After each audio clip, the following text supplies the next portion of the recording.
أما بعد فأعوذ بالله من الشيطان الرجيم بسم الله الرحمن الرحيم لقد كان لكم في رسول الله أسوة حسنة لمن كان يرجو الله واليوم الآخر وذكر الله كثيرا وقال تعالى قل إن كنتم تحبون الله فاتبعوني يحببكم الله ويغفر لكم ذنوبكم والله غفور رحيم وقال رسول الله صلى الله عليه وسلم من أحب سنتي فقد أحبني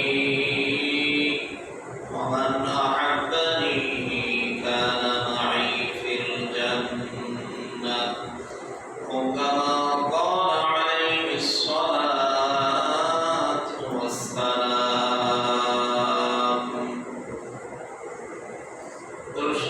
اللهم صل على محمد وعلى آل محمد كما صليت على إبراهيم وعلى آل إبراهيم إنك حميد مجيد اللهم بارك على محمد وعلى آل محمد كما باركت على إبراهيم وعلى آل إبراهيم إنك حميد مجيد بلغ العلا بكماله كشف الدجى بجماله حسنت جميع خصاله صلوا عليه وآله الحمد لله مواقف القرآن وشكر ونتشكر لمهان العالمين وذكر আল্লাহ তাআলার ঘর মসজিদে আল্লাহ তাআলার মহান বরকত জমান নামাজ আদায়ের লক্ষ্যে সর্বাগ্রে আসার বসার তৌফিক দান করেছেন সেই সাথে কোরআন ও হাদিস তেলাওয়াতে কিছু নসিহত শোনার তৌফিক এনায়েত করেছেন এজন্য দিল থেকে কালিমাতুশ শুকর করে আলহামদুলিল্লাহ আমরা রাসূল করিম সাল্লাল্লাহু আলাইহি ওয়াসাল্লামের মুহাব্বতকারী মুহাব্বতের দাবিদার আমরা রাসূলকে কিভাবে মুহাব্বত করব এই রবিউল আউয়াল মাসের আজকের এই বয়ানে আমরা জানবো যে রাসূলকে মুহাব্বত করার যে তরিকাগুলো সেগুলো এবং এই তরিকাগুলো নিয়ে আমরা একটু আলোকপাত করব যে আমরা রাসূলকে কিভাবে মুহাব্বত করতে পারি ভালোবাসতে পারি সাহাবায়ে কেরাম রাসূল করিম সাল্লাল্লাহু আলাইহি ওয়াসাল্লামকে কেমন ভালোবাসতেন তারা কি পরিমাণ মহব্বত করতেন রাসূলের কি পরিমাণ আশিক ছিলেন আমরা কতটুকু মহব্বতকারী আশিক হইতে পেরেছি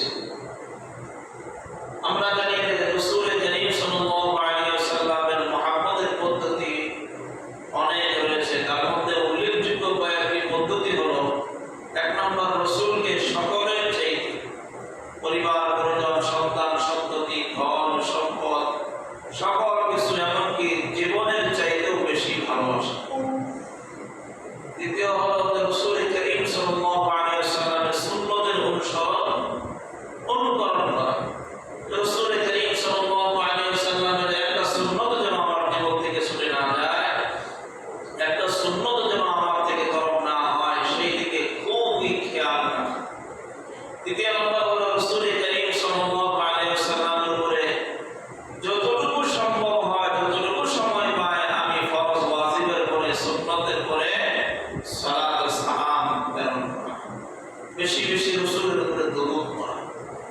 চার নম্বর হলো রাসূল করিম সাল্লাল্লাহু আলাইহি ওয়াসাল্লামের সিরাতুন নবী, রাসূলের জীবন আদর্শ অনেক গ্রন্থ আছে রয়েছে, অনেক পাঠ্যপুস্তক আমাদের বর্তমান বাংলাদেশের লাইব্রেরিতেও পাওয়া যায়, বাংলায় লেখা রাসূলের জীবন আদর্শ, রাসূলের জীবনী, মহানবী সাল্লাল্লাহু আলাইহি ওয়াসাল্লামের জীবনী, সিরাতুল মুস্তাফা।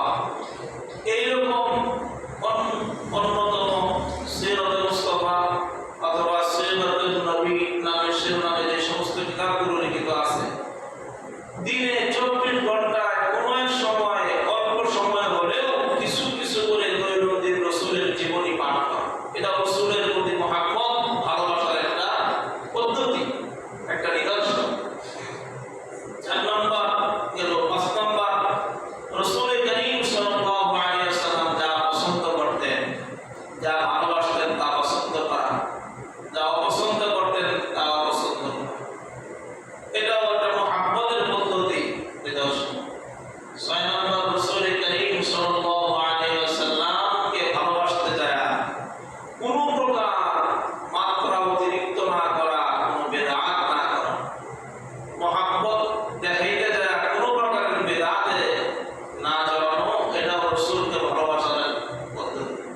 7 নম্বর, রাসূল করিম সাল্লাল্লাহু আলাইহি ওয়াসাল্লামকে আমরা তো জীবদ্দশায় সশরীরে সচক্ষে দেখা সম্ভব না, আল্লাহর কাছে দোয়া করা এবং দিলে তীব্র আকাঙ্ক্ষা পোষণ করা যে আল্লাহ স্বপ্নযোগে হলেও রাসূলকে একবার আমাকে দেখার তৌফিক দিন। এটাও মহব্বতের কি একটা পদ্ধতি, নিদর্শন। 8 নম্বর, রাসূল করিম সাল্লাল্লাহু আলাইহি ওয়াসাল্লামের যে সমস্ত দুশমনেরা দুনিয়াতে আছে, বিভিন্ন সময় তারা মাথা চাড়া দিয়ে ওঠে, রাসূলকে কটূক্তি করে, ব্যঙ্গাত্মক শব্দ ব্যবহার করে, বিভিন্ন সময় রাসূলের প্রতি কুরুচিপূর্ণ শব্দ ব্যবহার করে, রাসূলকে অবজ্ঞা করে, বিভিন্ন সময় অপমান করার চেষ্টা করে। যদি কখনো কোনো সময় কোনোদিন আমার সামনে এমন পরিস্থিতি আসে, নিজের জানকে বানিয়ে নিয়ে হলেও রাসূলের সম্মানকে রক্ষা করা, এটা হলো 8 নম্বর রাসূলকে মহব্বত করার একটা পদ্ধতি, নিদর্শন। আজকে আমরা রাসূল করিম সাল্লাল্লাহু আলাইহি ওয়াসাল্লামের এই সবকটি পদ্ধতি থেকে রাসূলের সুন্নতের অনুসরণ, অনুকরণ, এই পদ্ধতি নিয়ে আলোচনা করব ইনশাআল্লাহ। আমরা জানি যে রাসূল করিম সাল্লাল্লাহু আলাইহি ওয়াসাল্লামের সুন্নতের মধ্যে দুটো ভাগ আছে। 1 নম্বর হলো সুন্নতে মুআক্কাদা, আর হলো সুন্নতে যায়েদা। কিছু সুন্নত আছে যে মানুষের অভ্যাসগত সুন্নত, যেগুলো রাসূল করিম সাল্লাল্লাহু আলাইহি ওয়াসাল্লাম এমন কঠিনভাবে নির্দেশ দেন নাই যে মানতেই হবে, না মানলে জাহান্নামে যাওয়া লাগবে, কিন্তু রাসূলের অভ্যাস ছিল, রাসূল এটাকে পছন্দ করতেন, মহব্বত করতেন, এর উপর আমল করতেন। এই সুন্নতটা রাসূলের মহব্বতের দাবিদার হিসেবে যদি আমি পালন করি, তাহলে 100 শহীদের সুবহানাল্লাহ আমলনামায় লাগবে। সুবহানাল্লাহ। আরেকটা সুন্নত হলো সুন্নতে মুআক্কাদা, যেমন 5 বেলার নামাজের সাথে আমরা সুন্নতে মুআক্কাদা 2 রাকাত 4 রাকাতের উপর নামাজ আদায় করি। এমন আরো কিছু সুন্নত আছে যেগুলোকে অবশ্যই অবশ্যম্ভাবী বাধ্যতামূলক করা হয়েছে, পালন করতেই হবে, না করলে গুনাহগার হয়ে পড়বে। সাধারণ সুন্নতের মধ্যে কিছু সুন্নত আর কিছু আছে বাধ্যতামূলক সুন্নত, যে রাসূল করিম সাল্লাল্লাহু আলাইহি ওয়াসাল্লামের মহব্বতের দাবিদার আমি।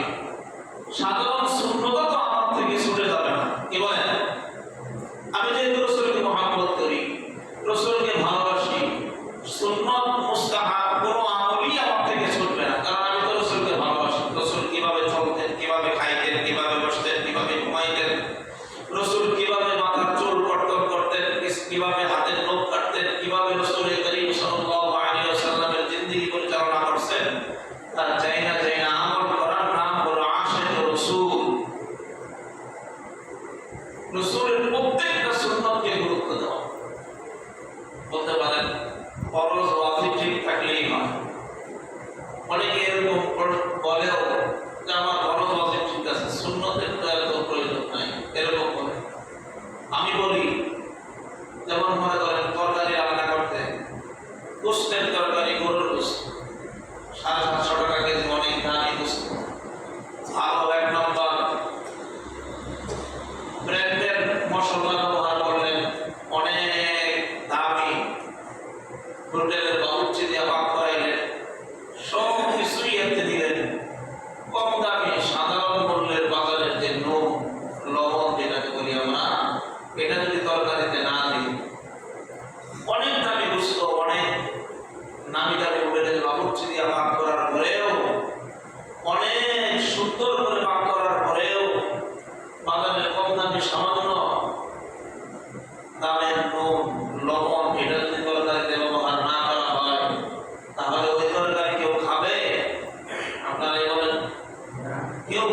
কারণ সেটা কম দামি হলেও, সেটা মূল্য কম হলেও, বাজারে সচরাচর পাওয়া গেলেও, হাতের নাগালে পাওয়া গেলেও, সেটাকে বেকদরি মনে করলেও, সেটা ওই তরকারির জন্য, টেস্টের জন্য, খাওয়ার উপযোগী করার জন্য ওটা খুবই জরুরি। সেটা ছাড়া পেটের ভিতর দিয়া ঢুকবে না আমার তরকারি, মুখের ভিতর দিয়া আমার তরকারি ভিতরে যাবে, কারণ খাইতে ভালো লাগবে না, জিহ্বায় পছন্দ করবে না, এরকম ভাবে গরম করা সম্ভব হবে না, যদিও সেটা কম দাম।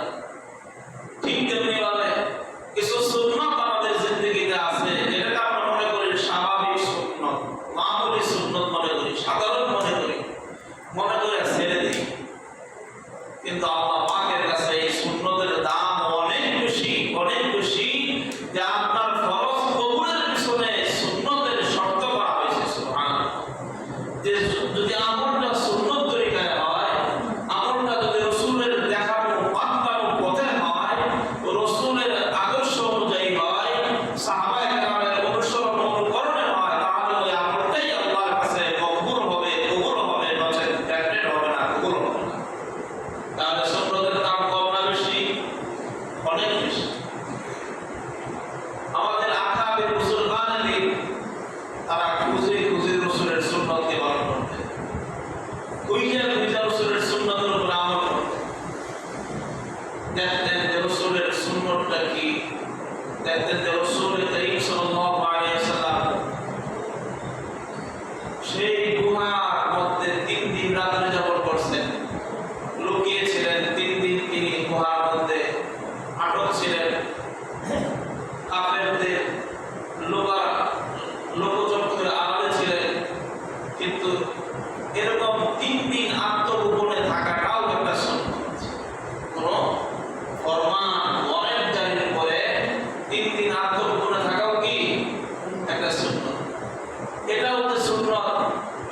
এই সুন্নতটাও যেন বাদ করে না যায়। নাসির নানভী রাহমাতুল্লাহি আলাইহি যখন ইংরেজ বিরোধী আন্দোলনের নেতৃত্ব দিতেছিলেন, ইংরেজরা ফরমান জারি করলো, ওয়ারেন্ট জারি করলো, তাকে ধরো, পাকড়াও করো, তাকে ফাঁসিতে ঝোলাও, তখন তিনি লুকিয়েছিলেন। 3 দিন পরে দিল্লির জামে মসজিদে উপস্থিত হয়ে গেলেন, নামাজের কাতারে দাঁড়ায় গেলেন, লোকজন তো গান শুরু করতো, লাগলো কি ব্যাপার, অসলজ্জিত বহুদিন যাবৎ এরকম ভাবে ওনার ওয়ারেন্ট জারি হয়েছে, ওনাকে ধরার জন্য পুলিশ খুঁজতেছে, তল্লাশি করার জন্য বিভিন্ন জায়গায় যাইতেছে। তো উনি তো 3 দিন অনুপস্থিত ছিলেন, লুকিয়েছিলেন, আজকে কেন চলে আসেন? উনি ঘোষণা করলেন, শোনো, আমি 3 দিনও লুকিয়ে থাকতাম না যদি রাসূলের একটা সুন্নতকে অনুসরণ অনুকরণ করা আমার উদ্দেশ্য না হতো। সুবহানাল্লাহ। যে আমি আমার জীবনে কোনোদিন রাসূলের একটা সুন্নতকেও আমি বাদ দেই নাই, এরকম ভাবে তরক করি নাই, ছেড়ে দেই নাই, আমার জীবন থেকে ছুটে যায় নাই।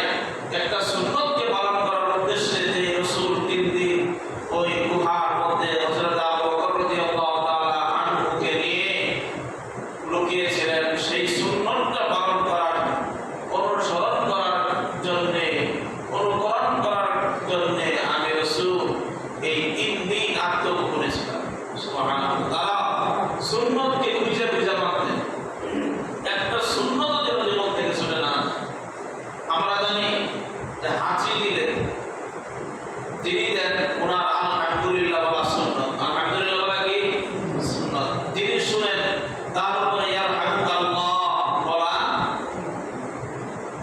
এটাও একটা সুন্নত। জবাব দেওয়া,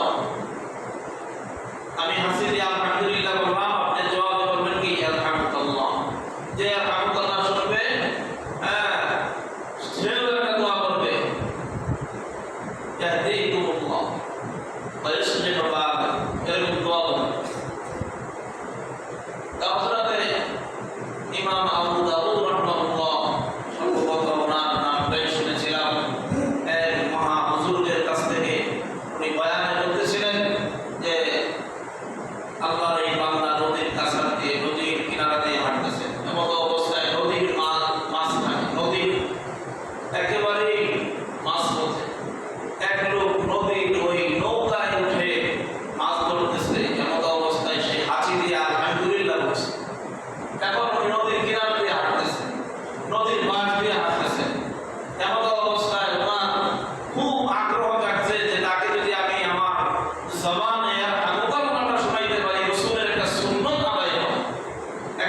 কিতাবাল্লাহি ওয়া সুন্নাত রাসূলিহি। আমার উম্মতের নিকট, আমার যত উম্মত দুনিয়াতে আসবে তাদের নিকট, সকলের নিকট দুইটা জিনিসকে আমানত রেখে গেলাম। রাসূল বলেন, তারাকতু ফীকুম আমরাইন, দুইটা বিষয়, দুইটা আমানত তাদের কাছে রেখে গেলাম। লান তাদিল্লু মা তামাসসাকতুম বিহিমা, যদি আমার উম্মতেরা দুইটা জিনিসকে আঁকড়ে ধারণ করে, যদি তারা তাদের মালিক ডাক দিয়ে কামড়ে ধরে, যদি তারা দুইটা জিনিসকে নিজেদের আমলে পরিণত করে, বাস্তব জীবনে যদি তারা এই আমলে নিয়ে আসে, তাহলে রাসূল বলেন, লান তাদিল্লু, কখনোই কোনো ক্রমেই তারা পথভ্রষ্ট হবে না। সুবহানাল্লাহ। মা তামাসসাকতুম বিহিমা, দুইটা জিনিসকে যদি আঁকড়ে ধারণ করে, দুইটা জিনিসকে যদি তারা কি করে, নিজেদের জীবনে বাস্তবায়ন করে। এক নাম্বার রাসূল বলেন কিতাবাল্লাহ, আল্লাহ তাআলার কিতাব কোরআনুল কারীম। এই কোরআনের বিধান শুরু থেকে শেষ পর্যন্ত সবগুলো যদি সে তার নিজের জীবনের মধ্যে বাস্তবায়ন করে, একটা বিধানকেও কোনোদিন কোনো ক্রমে স্বেচ্ছায় পালন না করে, কোরআনের বিধানকে নিজে পালন করবে, পরিজনকে পালন করার নির্দেশ দেবে, এমনকি রাষ্ট্রীয়ভাবে আল্লাহর জমিনে আল্লাহর দ্বীন, আল্লাহর বিধানকে প্রতিষ্ঠার জন্য নিজের জান প্রাণ চেষ্টা চালায়া যাবে। সুন্নাত রাসূলি, এবং রাসূলের প্রত্যেকটা সুন্নতকে নিজের জীবন বাজি রেখে হলেও পালন করার চেষ্টা করবে। রাসূল বলেন, যদি এরকম কোনো ব্যক্তি আমলে পরিণত করে, নিজের জীবনে এই দুইটা বিষয়কে বাস্তবায়ন করে, কিতাবাল্লাহ কোরআনুল কারীম এবং সুন্নাত রাসূলি, রাসূলের সুন্নাত, তাহলে দুনিয়ার কোনো শক্তি, কোনো পরাশক্তি, কোনো বাহাদুর, কোনো বিধর্মী, কোনো ইহুদি, নাসারা, খ্রিস্টান, কোনো অপশক্তি তাকে কোনোদিন পদস্খলন ঘটাইতে পারবে না, পথভ্রষ্ট করতে পারবে না। সুবহানাল্লাহ। এজন্য রাসূল কারীম সাল্লাল্লাহু আলাইহি ওয়াসাল্লামের সুন্নাত, এক একটা সুন্নতের মর্যাদা কত, ওজন কত, দাম কত, সাহাবায়ে কেরাম রাদিয়াল্লাহু তাআলা আলাইহিম আজমাইন রাসূল কারীম সাল্লাল্লাহু আলাইহি ওয়াসাল্লামকে মহব্বত করতেন যে নিজের জীবনের চাইতেও বেশি। সুন্নাত তো রাসূলের প্রত্যেকটা আমল করতেনই, বরং রাসূলের এক একটা হুকুমকে নিজের জান চাইতে পারে, একটা হুকুম শুনতে পারে, এমন ভাবে আমল করতেন। আমরা অনেকেই মনে করি যে দাড়ি রাখা সুন্নাত, না, দাড়ি রাখাটা কি ওয়াজিব। আর এই দাড়ির যে দৃশ্যটা এক পুষ্টি পরিমাণ রাখা, এটা সুন্নাত, এটা কি সুন্নাত। এবং এটা এমন সুন্নাত, গুরুত্বপূর্ণ সুন্নাত, সুন্নতের মর্যাদা না, এটা ওয়াজিবের তরফা। কোন তরফা? ওয়াজিবের তরফা, রাখাই লাগবে, বাধ্যতামূলক। না রাখাটাকে ফাসিকি বলা হয়েছে, খুবই ভয়ঙ্কর। এই ব্যাপারে হুজ্জাতুল ইসলাম শাহ ওলিউল্লাহ মুহাদ্দিস দেহলভী রাহমাতুল্লাহি আলাইহি হুজ্জাতুল্লাহিল বালিগার ভিতরে একটা ঘটনা আছে। উনি লিখেন, উনি তো অনেক বড় ভালো মহাদেশের মুহাদ্দিস ছিলেন, শাইখুল হাদিস ছিলেন, আল্লাহর ওলি ছিলেন, দিল্লির শাহী জামে মসজিদের খতিব ছিলেন, রাসূলের মুহাব্বতের বড় আশিক ছিলেন। রাসূল কারীম সাল্লাল্লাহু আলাইহি ওয়াসাল্লামকে স্বপ্নযোগে একদিন দেখলেন। রাসূল সাল্লাল্লাহু আলাইহি ওয়াসাল্লামকে স্বপ্নযোগে সাক্ষাৎ করলেন। রাসূল বলতেছেন যে ওলিউল্লাহ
সূর্যের বিশাল প্রখর রোদের মধ্যে যখন তিনি সফর করেন আর দাড়িগুলো পকেটে থাকার কারণে ওনার গায়ে সূর্যের তাপ, সূর্যের আলো, সূর্যের কিরণ পড়তো না। সুবহানাল্লাহ, সূর্যের কিরণ ওনার গায়ের ভিতরে পড়তো না। উনি মনে মনে ভাবতেন এতদিন সফর করলাম আর রোদের কারণে, গরমের প্রখরতায়, রোদের কিরণে আমার চামড়া খুব ঝলসে যাওয়ার উপক্রম হইতো, কিন্তু এখন তো দেখতেছি আমার গায়ে রোদের কিরণ পড়ে না, রোদের তাপ পড়ে না, একখণ্ড ছায়া কেমন জানি আমাকে ছায়া দেখুন। সুবহানাল্লাহ, মনে মনে ভাবলে কেমন হইতেছে, নিশ্চয়ই রাহমাতুল লিল আলামিন রাসূল করিম সাল্লাল্লাহু আলাইহি ওয়াসাল্লামের এই ঝরে পড়া দাড়ির বরকতের কারণে উনি বাড়িতে আসলেন। আসার পরে দাড়ির প্যাকেটটা বা ওনার ঘরের টেবিলের উপরে রাখা, যখন বাড়ির উঠানে আসেন, ঘরের বাইরে আসেন, তখন দেখেন যে আমার মাথার উপরে রৌদ্র লাগে, রৌদ্রের তাপ পড়ে, রৌদ্রের কিরণ লাগে, প্রখর রৌদ্র তার মাথার উপরে আসা প্রখরতাতে তখন উনি কিতাবের ভিতরে বয়ান লিখেন যে আমি ওলিউল্লাহ রাসূলের ঝরে পড়া কুকরানো স্বপ্নের পাওয়া হাদিয়া আর দাড়িগুলো প্যাকেটে করে আমার পকেটে রাখার কারণে যদি দুনিয়ার সূর্যের আলো, দুনিয়ার সূর্যের তাপ, দুনিয়ার সূর্যের কিরণ আমার গায়ে পড়তে না পারে, যে ব্যক্তি রাসূলের জিন্দা দাড়ি তার দেহের মুখমণ্ডলের মধ্যে রাখবে, রাসূলের মহব্বতে আশিক হয়ে ভালোবেসে রাসূলের জিন্দা দাড়ির উপরে আমল করবে, এক মুষ্টি পরিমাণ রাখবে, কাল কিয়ামতের ময়দানে হাসরের মাঠে যেদিন সূর্য বান্দার অর্ধ হাত উপরে আসবে অথবা অর্ধ মাইল উপরে আসবে, সেই দিন আল্লাহ সুবহানাহু ওয়া তাআলা বান্দার গায়ে ওই সূর্যের অর্ধ হাত উপরে সূর্যের তাপ, অর্ধ মাইল উপরে সূর্যের প্রখরতা তার গায়ে পড়তে দিবেন না। সুবহানাল্লাহ, উনি লেখেন যে ব্যক্তি রাসূলের দাড়ি এই মহব্বত করে ভালোবেসে আশিক হয়ে রাসূলের প্রেমে পড়ে রাখবে আর কোনদিন খুলনা যাবে না, কাটবে না, সেই ব্যক্তির গায়ে আল্লাহ তাআলা কিয়ামতের ময়দানে হাসরের মাঠে সূর্যের তাপ লাগতে দেবেন। সুবহানাল্লাহ, দুনিয়ায় যদি রাসূলের স্বপ্নে হাদিয়া পাওয়া দাড়ি আমার পকেটে থাকার কারণে দুনিয়ার সূর্য যদি আমাকে আলো না দেয়, কিরণ না লাগায়, সূর্যের প্রখরতা যদি আমার গায়ে না লাগে, রৌদ্র যদি আমার গায়ে না পড়ে, তাহলে উনি লেখেন যে ব্যক্তি রাসূলের জিন্দা দাড়ি, রাসূলের বাস্তব দাড়ি যদি তার মুখের ভিতরে রাখে, আল্লাহ তাআলা হাসরের মাঠে সূর্যের প্রখরতা থেকে তাকে হেফাজত করবেন, সূর্যের আলো তার গায়ে লাগতে দিবেন। সুবহানাল্লাহ, এই জন্য এই দাড়ি রাখাটা রাসূলের একটা সুন্নাত, দাড়িটা এক মুষ্টি পরিমাণ রাখা সুন্নাত, দাড়ি রাখাটা হলো ওয়াজিব, দাড়ির উপরে আমল করাটা হলো ওয়াজিব, আর দাড়ি এক মুষ্টি পরিমাণ রাখাটা কি সুন্নাত।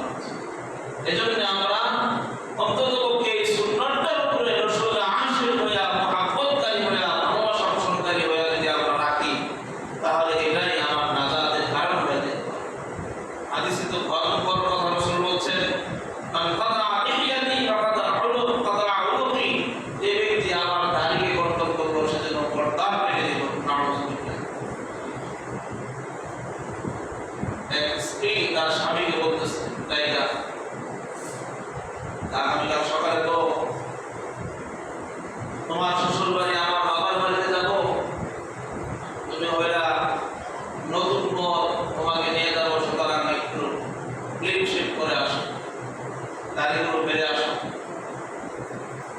বলার পরে যখন সকাল করায়, দুপুর করায়, বিকাল হয়ে গেছে, তখন স্ত্রী বলতেছে, আমি যে তোমাকে কথাটা বললাম মনে নাই তোমার? বলে হ্যাঁ মনে আছে। আমি ভাবতেছি সকাল থেকে দুপুর হয়ে গেল, বিকাল হয়ে গেল,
এজন্য চিকিৎসা বিজ্ঞান বলছেন যে পুরুষ তার মুখমণ্ডলে ধারিকে রাখবে, কোনোদিন খুর লাগাবে না, শেভ করবে না।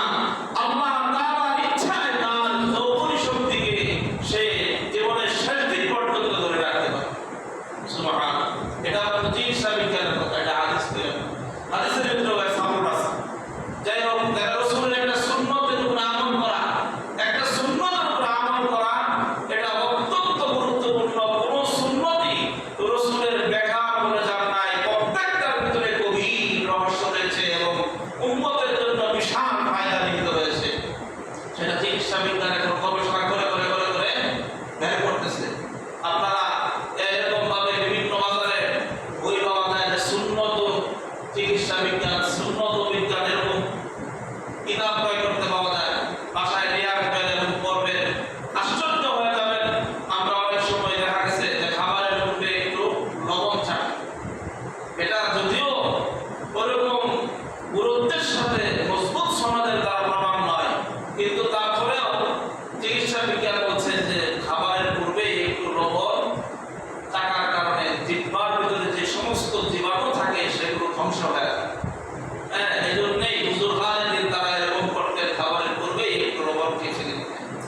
আমরা খাবার খেতে যাই, সুন্নতের একটু আমল আমরা জানি কি আমল, যে খাবার খাওয়া সুন্নত সিস্টেম পদ্ধতি হলো যে খাবার এক ভাগ, পানি এক ভাগ আর এক ভাগ খালি। এটা এই তরিকায় খাবার খাওয়া কি সুন্নত। এরকম কেন করলেন যে মদিনায় এক ডাক্তার আসছিল, সে দীর্ঘদিন অবস্থান করার পরে বলল যে তোমাদের কি কোনো রোগ হয় না, অসুখ হয় না, কোনো রকমের বেমার হয় না? বলে যে আমাদের তো কোনো অসুখ বিসুখ বেমার তেমন একটা হয় না। তখন তিনি রহস্য উদ্ঘাটন করা শুরু করলেন, দেখলেন যে এই কারণে হয় না যে তারা রাসূলের প্রত্যেকটা সুন্নতের উপর আমল করে। এক নম্বর, যে তারা ক্ষুধা না লাগলে খানা খায় না। দুই নম্বর, তারা রাসূলের সুন্নত ওর উপর আমল করে যে খাবারের পরিপূর্ণতা আসার আগে হাত ধুয়ে দেয়, পেট পরিপূর্ণ ভর্তি হওয়ার আগে কি করে দেয়, তারা হাত ধুয়ে দেয়। এরকম ভাবে তারা রাসূলের সুন্নতকে মানতে যায় ঘুমানোর আমল করে। এমন ভাবে রাসূল বলছেন যে আসার পর তোমরা রাতের প্রারম্ভেই ঘুমিয়ে পড়ো, শেষ রাতে এটা তোমার উঠার জন্য সহায়ক হবে। আর যে ব্যক্তি রাত্রি জাগরণ দীর্ঘ সময় না করে রাতের প্রারম্ভেই আসার নামাজে পরপরই ডান কাতে শুয়ে ঘুমিয়ে যায়, সেই ব্যক্তির ঘুম ভরপুর হয় এবং তার দেহ শরীর স্বাস্থ্য সুস্থ থাকে, সে রোগাক্রান্ত হবে না। এরকম ভাবে ঘুমানোর সময় আমরা একটা দোয়া করি, আল্লাহুম্মা বিসমিকা আমুতু ওয়া আহইয়া। ঘুম থেকে উঠা আবার দোয়া করি, উঠার পরে আবার ওযু করি। চিকিৎসা বিজ্ঞান এটা নিয়ে গবেষণা করছে যে ওযু করে এর কারণটা কি। দেখছে যে মানুষের প্রত্যেকটা বুকের ভিতর দিয়ে অক্সিজেন প্রবেশ করে, তার দেহের ভিতরে পুষ্টি প্রবেশ করে, তার দেহের শক্তিকে বর্ধনকারী যত পুষ্টিকর বিষয় আছে সব কিছু তার দেহে প্রবেশ করে যখন সে ওযু করে। সুবহানাল্লাহ। আর প্রত্যেকটা ওযু করার কারণে তার দেহ জীবাণুমুক্ত থাকে। সুবহানাল্লাহ। আপনারা দেখছেন করোনার সময় শুধু হাত ধোয়ার কথা বলছে বিচারকেরা, তারা তো ওযু বুঝে না। ওযু বুঝে আর আমরা তো ছোটবেলা থেকেই ওযু করে হাত ধুয়ে দেয়া 5 বেলা দিনের মধ্যে অভ্যাসে পরিণত করছি, কথা ঠিক না? এই জন্য দেখবেন বাংলাদেশে খোঁজ খবর নিয়ে মুসলমান যারা নামাজ 3-5 বেলা ওযু করে তাদের করোনা হয় না, তাদের নতুন করে হাত ধোয়া লাগে না, তারা তো হাত ধুয়ে এমনি অভ্যস্ত। এই জন্য প্রত্যেকটা সুন্নতের ভিতরে ফায়দা। মিসওয়াক করা, রাতে শোয়ার আগে 5 বেলা নামাজের ওযুতে তো মিসওয়াক করবেনই। রাতে শোয়ার আগে ঘুমানোর পূর্বে আপনি মিসওয়াক করে দাঁত পরিষ্কার করে শুয়ে পড়বেন। এরপরে এই মিসওয়াক করার দ্বারা শুধু সুন্নতের আমল করলেন, শুধু এটাই নয়, রাসূল বলেন যে ব্যক্তি 5 বেলা নামাজের ওযুতে মিসওয়াক করবে, আল্লাহ তাআলা তার মওতের সময় ঈমান নসিব করবেন। সুবহানাল্লাহ। সুন্নতের ফায়দা, প্রত্যেকটা সুন্নতের ফায়দা। এরকম উঠা বসা চলা ফেরা প্রত্যেকটা সুন্নতের উপরে যদি আমরা আমল করি, তাহলে দেখা যাবে কি আমার আপনার জিন্দেগি সুন্নতের উপরে আমল করার কারণে একে তো বিভিন্ন বালা মুসিবত থেকেও আল্লাহ তাআলা আমাদেরকে হেফাজত করবেন। যেমন মনে করেন ছোট বাচ্চা বটি দা নিয়ে বাহিরে খেলাধুলা করার জন্য যায়, তখন আমরা পিতা মাতারা কি করি, জোর জবরদস্তি করে তাদের থেকে বটি নিয়ে আসতে চাই, তারা চিৎকার করে। কথা ঠিক না? ছোট বাচ্চার কাছে দা নিরাপদ না, বটি নিরাপদ না, এটা মনে করে আমরা নিয়ে আসি। তাদেরকে এটা দিয়ে খেলতে দেই না, তাদেরকে হেফাজতে রাখার জন্য বিভিন্ন রকমের কৌশল অবলম্বন করি, তাদেরকে আদর আপ্যায়ন করে আমরা রাখি। কারণ কি? তারা আমার পরিচালনা করা। ঠিক তেমনি ভাবে যারা সুন্নতের উপর আমল করে, সুন্নতের উপরে ইত্তেবা করে, যারা রাসূলের মুহাব্বতকারী হয়, আশিক হয়, তারা আল্লাহ তাআলার পছন্দশীল বান্দা হয়ে যায়। তখন আল্লাহ তাআলা ওই বান্দাকে বহু বিপদ থেকে, মুসিবত থেকে, বাধা থেকে তাকে আল্লাহ তাআলা কুদরতিভাবে হেফাজত করে। সুবহানাল্লাহ। যখন বান্দা সুন্নতের উপর আমল করতে থাকে, তখন রাসূলের সে একজন আশিক রাসূল হয়ে যায়, মুহাব্বতকারী হয়ে যায়। আর তখন তার এই আশিক হওয়ার কারণে আল্লাহ তাআলার সে একজন ফরমাবর্তন প্রিয় বান্দা হয়ে যায়। তখন আল্লাহ তাআলা তার উপরে মুসিবতের কোনো নির্দেশনা থাকলেও ওই সুন্নতের বরকতে হটায় দেয়। সুন্নতের বরকতে, রাসূলের মুহাব্বতের বরকতে তার উপর থেকে বিপদ, বাধা, মুসিবত দূর করে দেয়। সুবহানাল্লাহ। এজন্য সুন্নতের আরো বহু দীর্ঘ কথা আছে, সুন্নতের বহু আলোচনা আছে, যে আমরা সুন্নতগুলোকে জেনে জেনে পালন করব। মসজিদে যখন আমরা প্রবেশ করি, ডান পা দিয়া ঢোকা কি সুন্নাত। বিসমিল্লাহ ওয়া সালাতু ওয়া সালামু আলা রাসূলিল্লাহ, আল্লাহুম্মা ইফতাহ লি আবওয়াব রাহমাতিক ওয়া বারা সুন্নাত। ইমাম আযম আবু হানিফা রাহিমাহুল্লাহ একদিন ভুল ক্রমে বাম পা উঠে গিয়েছিল, উনি বেহুশ হয়ে পড়ে গেছেন। যখন ওনার হুশ আসছে, তখন লোকজন বলল যে আপনি যে বেহুশ হয়ে গেলেন, বলল যে এই জন্যই বেহুশ হয়ে গেছি যে আমার জীবন থেকে রাসূলের একটা সুন্নাত তরফ হয়ে গেছে, ভুল ক্রমে, ইচ্ছাকৃত নয়। এই জন্য উনি টেনশন, পেরেশানিতে বেহুশ পর্যন্ত হয়ে গেছে। সুবহানাল্লাহ। অর্থাৎ এত সুন্নতের ইত্তেবা, অনুসরণ, অনুকরণ তারা করতেন, মুহাব্বত করতেন, ভালোবাসতেন। অর্থাৎ একটা সুন্নত যেন জীবন থেকে ছুটে না যায়, এই দিকে এত বেশি খেয়াল রাখতেন। আর আমাদের অবস্থা তো অনেক ভয়াবহ, অনেক করুণ। কারণ আমরা সুন্নতের তো পরোয়াই করি না। সুন্নতের কি করি না? পরোয়াই করি না। সুন্নতের উপরে আমল করা মজবুতি, নিয়তি আমরা করি না। আজ থেকে আমরা অন্ততপক্ষে রবিউল আউয়াল মাসে রাসূলের মুহাব্বতের দাবিদার হয়ে আশিক রাসূল বনবার যায় আমরা এই নিয়ত করি, ইরাদা করি যে আমি জেনে জেনে রাসূলের প্রত্যেকটা সুন্নতের উপর আমল করব, প্রত্যেকটা সুন্নতের উপর আমল করব। হাদিস রাসূল বলেন, মান আহাব্বা সুন্নতি ফাকাদ আহাব্বানি। যে ব্যক্তি আমার সুন্নতকে ভালোবাসলো, সুন্নতকে মুহাব্বত করলো, সুন্নতের অনুসরণ অনুকরণ করলো, সে যেন আমি রাসূলকেই ভালোবাসলো। সুবহানাল্লাহ। ফাকাদ আহাব্বানি কানা মাই ফিল জান্নাহ। যে আমাকে ভালোবাসলো, আমি রাসূলকে ভালোবাসলো, মুহাব্বত করলো, আমার সুন্নতের অনুসরণ করলো, কাল কিয়ামতের ময়দানে আল্লাহ তৈরি জান্নাতে সে আমার সাথেই থাকবে। সুবহানাল্লাহ। সে আমার সাথেই অবস্থান করবে। আমরা কি চাই না যে আমরা জান্নাতে রাসূলের বর্ষী হয়ে রাসূলের সাথে থাকি? আমরা চাই। এজন্য কাজ হলো রাসূলের সুন্নতের উপরে আমল করা। কাল কিয়ামতের ময়দানে রাসূলের শাফাআত, সুপারিশ তারা তত তাড়াতাড়ি পাবে, রাসূলের তত নিকটে থাকবে যে সুন্নতের উপরে যত বেশি মজবুত আমলকারী হবে। সুবহানাল্লাহ। রাসূলের সুন্নতের উপরে যে বেশি মজবুত আমলকারী হবে, সে রাসূলের শাফাআত, রাসূলের সুপারিশ পাওয়ার তত বেশি হকদার হবে। সুবহানাল্লাহ। আমি যদি আজকে দুনিয়াতে রাসূলের সুন্নতের উপরে আমল করি, তাহলে কিয়ামতের ময়দানে রাসূল আমাকে সুপারিশ করবেন, আমি রাসূলের সুপারিশের হকদার হব। রাসূলের তত নিকটবর্তী হতে পারবো যত সুন্নতের উপরে ইত্তেবাকারী বেশি হবে। এজন্য প্রত্যেকটা সুন্নতের উপরে আমল করব। আরেকটা ওয়াজিব আমলের কথা বলে দেই, সেটা হলো পায়জামা লুঙ্গি টাকনুর উপরে পরা। পায়ের এই উঁচু বাটাকে টাকনু বলে, এর উপরে পরিধান করা ওয়াজিব।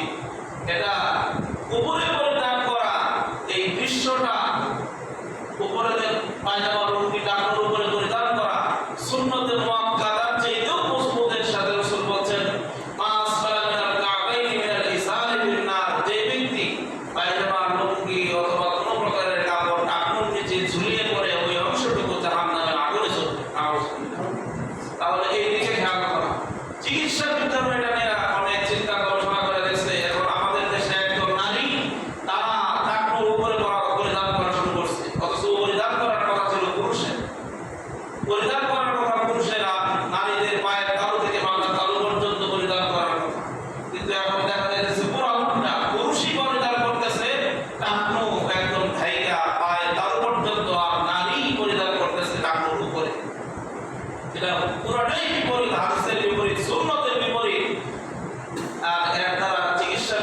দৃষ্টিভঙ্গি